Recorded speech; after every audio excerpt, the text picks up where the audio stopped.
Hello YouTube, this is Morgan, Airspeed Prime here with my next Sword Art Online alternative Gale online anime review. This one's going to be for episode 7, Second Squad Jam. I thought this was a pretty good setup episode for the Second Squad Jam, mainly as like a introduction or focus episode on Miyu Fukuzero, introducing her to GGO and just establishing kind of like what are the alternate rules for the Second Squad Jam, what teams are returning, what new teams are involved here, and just getting the stakes in place ahead of this big action stuff that's about to happen, which I assume will be the majority of the rest of the series coming up. So yeah, the focus definitely on Fukuzero, and I thought it was a bit surprising that like, okay, they never fully said that like, oh, she has or hasn't played GGO before, but I think they made it clear here that okay, so she's transferring her avatar over to this game, and it is her playing it for the first time, but it's not as kind of like complete beginner because she's so used to playing MMORPGs in other cases, which is what they more or less established with the fact that she comes in and has a pretty strong avatar because they kind of say like she's strength focused, so she can carry the big weapons. So they're playing on a similar dynamic to Len and M here with Len and Fukuzero. All a different approach. Instead of the kind of silent sniper back, she's going to have the kind of loud, kind of explosive expert to kind of back her up. But still, but pretty fun dynamic. The team kind of works in that like it's these two kind of tiny little kind of girls versus all the kind of bigger characters. Interesting that they did go in with just the two of them. They didn't try to max out the teams or anything like this. They're keeping it that Len is only on a team with one other person. Whereas even Pita, Hui, and M have 4 other people on their team. Which I think is going to be a pretty interesting thing to see how they use them. In that Pita, Hui, and M are obviously the focus characters of their team, but who are the other 4? I get the impression that they're just there to be used as probably human shields for Pita Hui, based on what that Memento Mori guy said, in that's part of her strategy, and I assume she's probably going to have a pretty wild style once we get to see her like properly in action. So having these 4 guys out there to probably take the bullets for her as she does her kind of crazy stuff is probably how they're going to go about doing it. Similarly, is M going to tactically do things the same way that he did with Len as he does here? Or will he adjust his style to kind of suit Pita Hui better? That's going to be another interesting thing. Because they kind of established that the gymnastics girls team are almost kind of planning a counter to M, in that they kind of set up that they might have this very special weapon that can pierce through his portable shield, and we might see that happen. But they more so seem to set up the gymnastics club to go up against the Memento Mori team here, as like being the main focus teams. So you can sort of see what they're going for here, is that there's a few little rivalries going on, but the core ones are going to be, when we get down to it, Pita Hui versus Len, and then the gymnastics club versus Memento Mori. Plus, there is the hope that like at some point we'll get to see the gymnastics club fight Len again. And I suppose as well, over the course of this action stuff, I assume they will set up more of a dynamic between Fukuzero and like other characters to potentially present a rivalry that they'll want to resolve.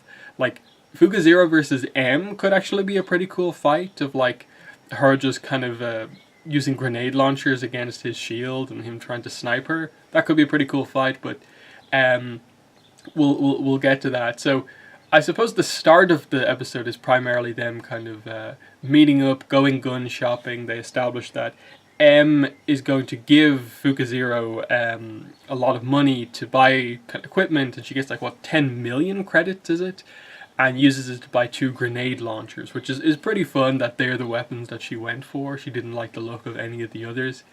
And you sort of knew that it was going to be the two grenade launchers just because you do see Fukuzero in the opening with the two grenade launchers, so that's sort of linked together immediately for me. But still, she wastes most of the money on that, and I suppose she spends a lot of it on ammo as well. And then they just have a quick training session, which I thought was relatively well done, of just establishing that, look, this is the first time we're establishing what grenade launchers are about here. Here's how the bullet circle plus the bullet line works here. The bullet circles on the ground, and then the bullet line is a arcing red line because it's a kind of lobbed weapon.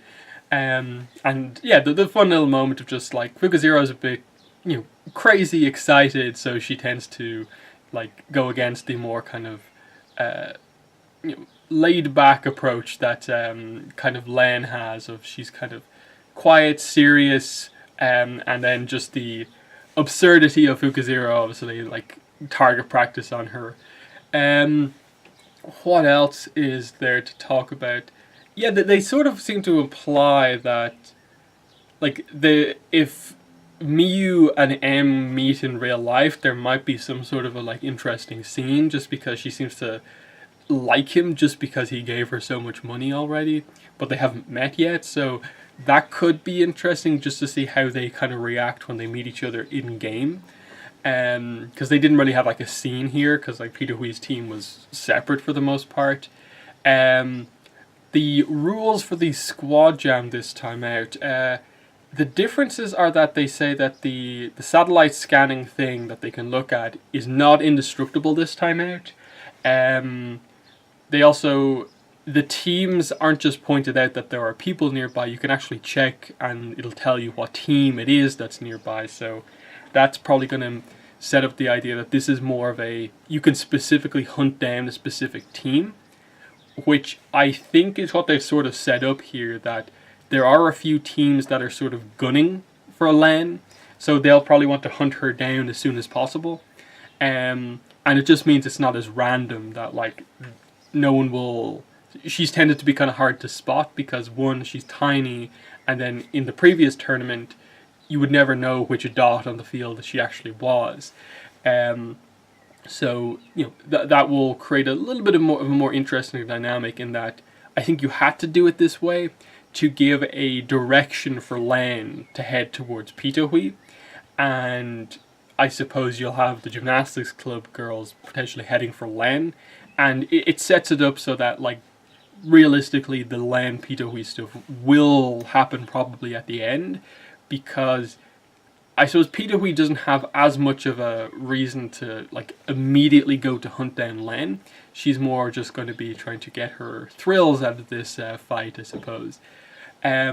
Which, again, that was one of the more interesting parts of the episode, to see them give more characterization towards Peter Hui about the whole more serious aspect of what's going on here, that Len is entering this tournament fundamentally to beat Peter Hui to save her because of the whole suicide stuff that was talked about last time out.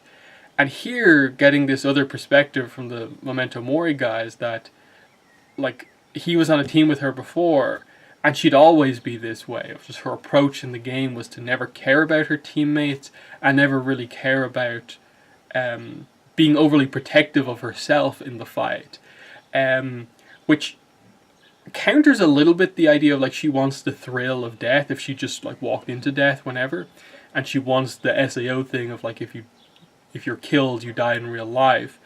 This tournament is her adding those stakes to that, so I'm kind of wondering, is there a specific point where she specifically changes from like her really reckless approach before to wanting that added thrill, the actual real life circumstances and consequences of what happens?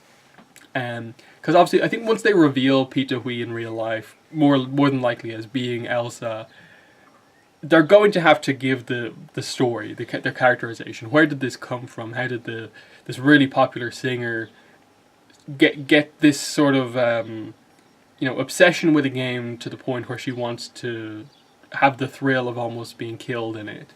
That's what really will have to come out. And when we get down to the end of the series, that's going to be what you have to address. What does Len do to get through to Peter Hui?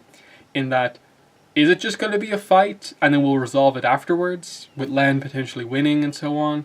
Or will we actually have character development before that, and then we can maybe have the Len Peter Hui fight where we maybe got past the whole suicide thing, and they can just have a fight playing the game together as like a test of strength type thing. I don't know if they'll want to do that or if they'll want to do it the more potentially dramatic way, but I definitely like the setup here. There seems to be a lot of kind of different pieces in play here. Again, it's a shorter series. It's meant to be more focused on the game, so it's not like huge. We weren't introduced to all 30 teams, but it seems like there's enough going on where like absolutely we can fill up the next 5 more episodes to go, and that should, I think, bring us to a pretty satisfying conclusion for this arc, at least, depending on how much content there actually is to cover. Anything else to really add? I was sort of surprised that they didn't overly hint at like Len having any sort of new tactics specifically. They mentioned that like she has a tactic that she wanted to try out, but it almost seemed like, was that thing where they took down that giant crab monster, was that it? Or is this some other tactic that we're going to see? Because like we didn't see Len buy any extra weapons, any extra armor, anything specifically new. And I'm sort of like wondering, like, will they surprise us with something later on? Because I think Peter Hui will be able to counter Len's kind of super fast speed, what's got her through most of it right now. So I think she'll have to use something that is more unique, very specific to her to get that advantage, because like in a way she developed her style like with the advice and help from Peter Hui. So Peter Hui's going to know exactly how Len's style works. What will be the unique thing to get through to her? Because while they're mysterious about Peter Hui and what her approach is going to be here, they more or less seem to set her up that she's an amazing all-rounder. She can use any specific weapon and be just as kind of brutal, as effective as she needs to be. So I think there's set up for a lot of interesting stuff. Like even Len versus M, I think would be an interesting fight if they had to do it. But I don't think they'll probably do that just because of what the setup of this is. If they have M fight anyone, it probably will be Fukuzero. So yeah, I'm looking forward to them giving Fukuzero some big moments in the fight to really establish that it's not just Len kind of leading the team. She's doing some really good work as well. I think they sort of set up a little bit of a mystery that she has a weapon prepared for when her grenade launchers won't be the most effective thing in battle. So we'll see if she has like a submachine gun herself, handgun, or I think she has a knife like as part of her hairstyle or something like that. So we might see her use that if it gets really up close where she can't use the grenade launchers. So there's definitely some setup. I assume Len will use the knife again. But yeah, other than that, I think that's everything I wanted to say about this episode. I did really like it overall, and I'm excited to see where they go with this, because they definitely did the Peter Hui Len scenes here very well, in that we haven't seen Peter Hui in a while. So this was like the reuniting of Len and Peter Hui just before the tournament. And I liked how there wasn't a lot to say here. Like, Peter Hui was very kind of coy about all of this, because obviously Len knows the specifics of what Peter Hui is doing because of M. So it's specifically this thing where she knows more than in a way she's meant to here. So that dynamic will be cool to see how they address it. But yeah, that's been my review for episode 7 of AGGO. In the comments, let me know what your thoughts were on the episode. But yeah, that's been the video. Thanks for watching, and bye.